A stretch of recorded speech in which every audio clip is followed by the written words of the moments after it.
Morning students, आज का हमारा जो जीके का टॉपिक है बच्चों वो है राष्ट्रपति। बच्चों हमने पिछली 2 वीडियो के अंदर संसद शुरू किया था और संसद के जो 3 पार्ट्स थे ना, 3 मेन अंग थे बच्चों, उनका जिक्र कर रहे थे हम। पहले तो हमने लोकसभा को डिस्कस किया था, उसके जो इम्पोर्टेंट पॉइंट्स थे सारे डिस्कस कर लिए थे। उसके बाद बच्चों हमने राज्यसभा को डिस्कस किया। आज बच्चों संसद का जो तीसरा प्रमुख होता है ना, राष्ट्रपति, आज इसके बच्चों मेन पॉइंट्स है ना, आज हम इसको डिस्कस करेंगे। बच्चों संसद के संदर्भ में राष्ट्रपति का क्या काम था? लोकसभा के अंदर बच्चों 2 व्यक्तियों को चयनित करते हैं राष्ट्रपति। कौन कौन से? वो 2 व्यक्ति होते हैं बच्चों आंग्ला भारतीय समुदाय के। जबकि राज्यसभा में मैंने बताया था बच्चों राष्ट्रपति 12 सदस्यों को मनोनीत करता है। अब वो 12 कहां से आते हैं? वो 12 बच्चों कला के संदर्भ में होते हैं, साहित्य के संदर्भ में, पत्रकारिता के, विज्ञान के, इनके संदर्भ में है ना, वो 12 व्यक्तियों को मनोनीत किया जाता है। किसके द्वारा? वो किया जाता है राष्ट्रपति के द्वारा। बच्चों जो संयुक्त सदन बिठाया जाता है ना संसद के अंदर, राज्यसभा प्लस लोकसभा का, वो काम भी कौन करता है बच्चों? राष्ट्रपति ही करता है। तो बच्चों आज राष्ट्रपति के बारे में ना सारा मतलब जो भी जिस चीज की जरूरत होती है ना कॉम्पिटिटिव एग्जाम में, जहां से क्वेश्चन बनते हैं, वह सारे डिस्कस कर लेंगे इसके अंदर। तो बच्चों हम है ना इस टॉपिक को पढ़ेंगे कैसे? इसको हम आर्टिकल वाइज में पढ़ेंगे साथ के साथ। अब जैसे यहाँ पर आर्टिकल लिख रखे हैं मैंने भी, कौन कौन से आर्टिकल के अंदर क्या क्या चीज कही गई है उसको भी जिक्र करेंगे साथ के साथ, और सारे टॉपिक भी कवर कर लेंगे। तो एक सीक्वेंस वाइज चलेंगे आप आर्टिकल के हिसाब से। बच्चों सबसे पहले बात करते हैं आर्टिकल 52 की। आर्टिकल 52 क्या कहता है बच्चों? भारत का एक राष्ट्रपति होगा। ठीक है, भारत का क्या होगा बच्चों? राष्ट्रपति होगा। फिर बच्चों बात आती है, दूसरा इंपॉर्टेंट पॉइंट है कि जो राष्ट्रपति होता है ना, वो संघ की कार्यपालिका का प्रमुख होता है। अब बच्चों संघ की कार्यपालिका क्या होती है? बच्चों संघ की कार्यपालिका का मैं काम बता देता हूं मैं वैसे।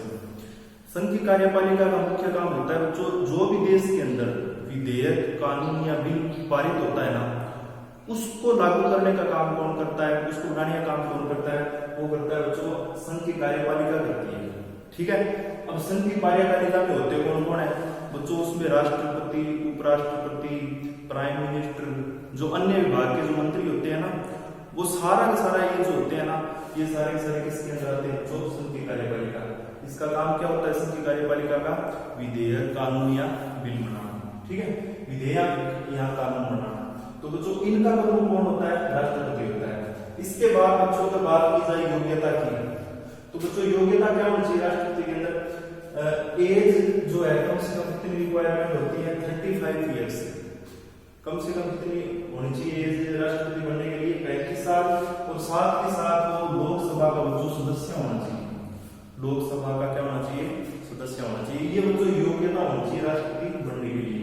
अब बच्चों बात करते हैं आर्टिकल 54 की। आर्टिकल 54 बच्चों, आर्टिकल 54 में क्या जिक्र किया गया है?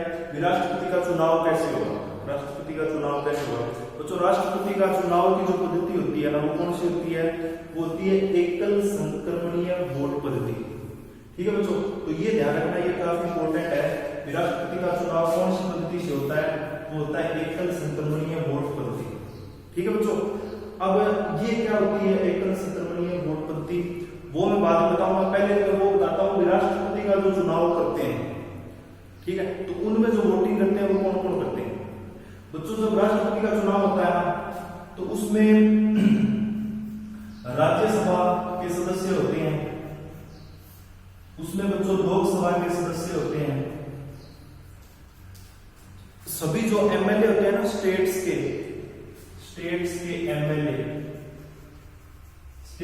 एमएलए होते हैं बच्चों। जो केंद्र शासित प्रदेश होते हैं ना, सारों के नहीं, सिर्फ 2 के, एक तो दिल्ली और एक पुडुचेरी, उनके एमएलए भी, जो दिल्ली और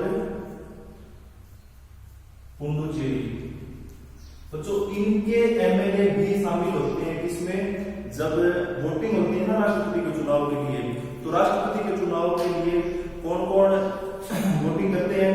एक तो राज्यसभा के सदस्य, एक लोकसभा के, स्टेट के जितने सारे स्टेट है ना 29, उनके एमएलए, और दिल्ली और पुडुचेरी। ठीक है है बच्चों। तो ये वो होते हैं जो वोटिंग करते हैं। अब बच्चों ये एकल संक्रमणीय वोट पद्धति क्या होती है? जैसे बच्चों लोकसभा के चुनाव होते हैं, हम जैसे वोटिंग करते हैं, कैसे करते हैं? जैसे मान लीजिए 5, 6 या 10 उम्मीदवार है हमारे सामने, हम क्या करते हैं? किसी एक को चुनते हैं, ठीक है, वो बच्चों नॉर्मल हो गया।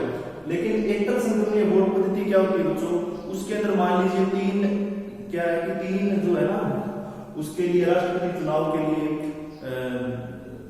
रखे गए हैं, ठीक है, उनके आवेदन रखे गए हैं। तो फिर बच्चों ये जो है ना सारे के सारे सदस्य ये क्या करते हैं? उन तीनों को सीरियल वाइज है ना वोटिंग करते हैं उनकी, जैसे नंबर 1 पर ये, नंबर 2 पर ये, नंबर 3 पर ये। जैसे नॉर्मल चुनाव के अंदर तो क्या करते हैं? सिर्फ एक वोट देना होता है, वो किसी व्यक्ति विशेष को दे दिया, ठीक है। लेकिन इसमें क्या होता है?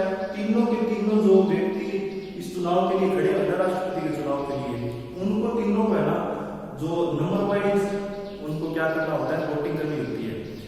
जैसे नंबर 1 पर ये, नंबर 2 पर ये, नंबर 3 पर ये। फिर उस हिसाब से बच्चों क्या होता है? राष्ट्रपति का जो बहुमत होता है ना, जिसका सबसे ज्यादा जो जिनको वोट देते हैं वो क्या होता है बच्चों? राष्ट्रपति मनोनीत होता है, ठीक है बच्चों। तो ये बच्चों आर्टिकल कहता है 54, ठीक है, ध्यान रखना। Article 52, article 54। इसके बाद बच्चों बात आती है आर्टिकल 61 की। आर्टिकल 61 क्या है बच्चों? आर्टिकल 61 में जिक्र है कि राष्ट्रपति को कैसे हटाया जा सकता है। तो बच्चों राष्ट्रपति को कैसे हटाया जा सकता है? राष्ट्रपति को महाभियोग से हटाया जा सकता है। अब महाभियोग से कैसे हटाया जाएगा उसको आप थोड़ा सा ना डिटेल में समझो बच्चों। क्या होता है कि महाभियोग से कैसे हटाएंगे कि जैसे इसके लिए ना क्या करना होता है, चाहे राज्यसभा हो या लोकसभा हो, उसके लिए पहले है ना 1/4 सदस्यों को लिखित नोटिस करना होगा। 1/4, चाहे वो राज्यसभा से शुरू करे या लोकसभा से, वो कोई फर्क नहीं पड़ता। 1/4 हिस्से के जो सदस्य होंगे ना उनको लिखित नोटिस देना होगा राष्ट्रपति को हटाने के लिए, ठीक है बच्चों। पहला काम तो ये करना होता है, चाहे राज्यसभा से करो चाहे लोकसभा से, 1/4 हिस्से के जो सदस्य होंगे ना उनको लिखित नोटिस देना होगा। फिर बच्चों क्या करना होगा? उसके 14 दिन बाद, 14 दिन के बाद, 14 दिन के बाद क्या करना होगा बच्चों? वही मान लीजिए आप मान के चलते हैं पहले लोकसभा से शुरुआत की है, तो 14 दिन बाद क्या करना होगा? 2/3 हिस्से के जो 2/3 हिस्से के जो सदस्य है ना उनको बच्चों मंजूरी देनी पड़ेगी फिर इस चीज को, ठीक है। पहले 1/4 इसको लिखित नोटिस देना पड़ेगा महाभियोग के लिए। फिर 14 दिन बाद 2/3 हिस्से के जो सदस्य है ना बच्चों उनको इस ये जो है ना इस महाभियोग के लिए मंजूरी देनी पड़ेगी। फिर ये जो बिल बच्चों पास हो गया ना, जैसे हमने कहां पे एक्सपोज किया था, लोकसभा में शुरू हुआ है, फिर ये जाएगा बच्चों राज्यसभा के अंदर। फिर बच्चों राज्यसभा के अंदर जाने के बाद भी ना 2/3 हिस्से के जो सदस्य हैं राज्यसभा के, वहां से मंजूरी देनी पड़ेगी। अगर मंजूरी मिलती है ना यहाँ पर भी, तो फिर बच्चों क्या हो जाता है? महाभियोग लग जाता है और राष्ट्रपति को अपने पद से क्या देना पड़ता है? इस्तीफा देना पड़ता है। तो बच्चों समझ रहे हैं बच्चों बात क्या होती है? महाभियोग से कैसे हटाया जाता है और कौन से आर्टिकल के अंदर इसका जिक्र है? 61 के अंदर, ठीक है बच्चों। एक ये है ना आर्टिकल 54, हमने चुनाव पद्धति का जिक्र किया था, चुनाव कैसे होता है बच्चों। एक ध्यान रखना, जो शपथ है ना राष्ट्रपति की वो कौन दिलाता है? सर्वोच्च न्यायालय का मुख्य न्यायाधीश दिलाता है, ठीक है बच्चों। ये बात भी ध्यान रखने वाली है। इसके बाद बच्चों कुछ एक इंपॉर्टेंट पॉइंट्स हैं, कौन कौन से वो ध्यान रखना कि पहले राष्ट्रपति कौन थे इंडिया के? राजेंद्र प्रसाद, ठीक है। ये क्वेश्चन बनता है कि जब भारत आजाद हुआ था तब भारत के प्रथम राष्ट्रपति कौन बने? डॉक्टर राजेंद्र प्रसाद बने थे। और एक बात और ध्यान रखना कि डॉक्टर राजेंद्र प्रसाद है ना वो लगातार 2 राष्ट्रपति के लिए मनोनीत किए गए थे, चुने गए थे, ठीक है। फिर जो अगला पॉइंट आता है कि पहली महिला प्रेसिडेंट कौन बनी इंडिया की? तो बच्चों नाम ध्यान रखना, प्रतिभा देवी सिंह पाटिल जो है ना इंडिया की पहली महिला राष्ट्रपति बनी। फिर बच्चों इसके बाद जिक्र है आर्टिकल 72 का। आर्टिकल 72 के अंदर क्या है बच्चों? मान लीजिए किसी भी कोई भी आरोपी है उसको सजा दे दी गई है, चाहे वो कोई भी हो, फांसी की हो या जो भी हो, तो बच्चों राष्ट्रपति के पास है ना, राष्ट्रपति के पास एक अधिकार होता है कि वो है ना उस आरोपी की सजा माफ कर सकता है। कौन से अनुच्छेद के अनुसार? आर्टिकल 72 के अनुसार। इसके बाद बच्चों एक पॉइंट ये ध्यान रखना, निर्विरोध जीतने वाले प्रेसिडेंट कौन बने पहले? वो बने बच्चों नीलम संजीव रेड्डी। ठीक है। और एक और ध्यान रखना, ये मैं यहाँ पर ये जो पॉइंट था ना महाभियोग से हटाना, तो बच्चों अगर राष्ट्रपति को हटा दिया जाता है ना महाभियोग से, तो उसका त्याग पत्र बच्चों राष्ट्रपति किसको देता है? उपराष्ट्रपति को देता है। और उपराष्ट्रपति की जगह राष्ट्रपति की जगह पर फिर ये जो उपराष्ट्रपति है ना बच्चों ये 6 महीने तक कार्यरत रहते हैं। ठीक है बच्चों। अब इसके अलावा राष्ट्रपति के कुछ अधिकार होते हैं। कौन कौन से होते हैं? एक तो बच्चों तीनों सेनाओं का प्रमुख होता है। जो राष्ट्रपति होता है वो क्या होता है? तीनों सेनाओं का प्रमुख होता है। इसके अलावा राष्ट्रपति है ना कुछ नियुक्तियां करता है। कौन कौन सी करता है बच्चों? एक तो मंत्रिपरिषद की नियुक्ति करता है, मंत्रिपरिषद की, प्रधानमंत्री की सलाह पर। किसकी सलाह पर करता है बच्चों? प्रधानमंत्री की सलाह पर। राज्य के राज्यपाल होते हैं ना जितने भी, उन सारों की नियुक्ति कौन करता है बच्चों? वो भी राष्ट्रपति करता है। इसके अलावा बच्चों अगर और बात की जाए तो जो सर्वोच्च न्यायालय के जो न्यायाधीश हैं और जो मुख्य न्यायाधीश है उनकी नियुक्ति भी कौन करता है बच्चों? राष्ट्रपति करता है।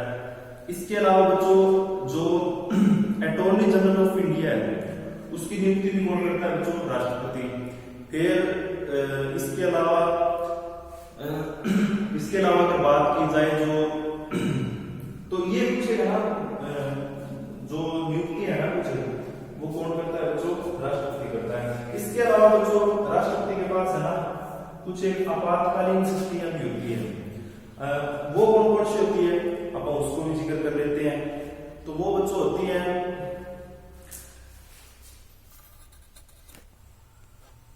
बच्चों ये जो आपातकालीन शक्तियां होती है ना जो राष्ट्रपति के पास होती है ये 3 प्रकार की होती है। कौन कौन सी होती है? एक तो बच्चों आपातकाल होता है राष्ट्रीय आपातकाल, एक तो होता है बच्चों राष्ट्रीय आपातकाल।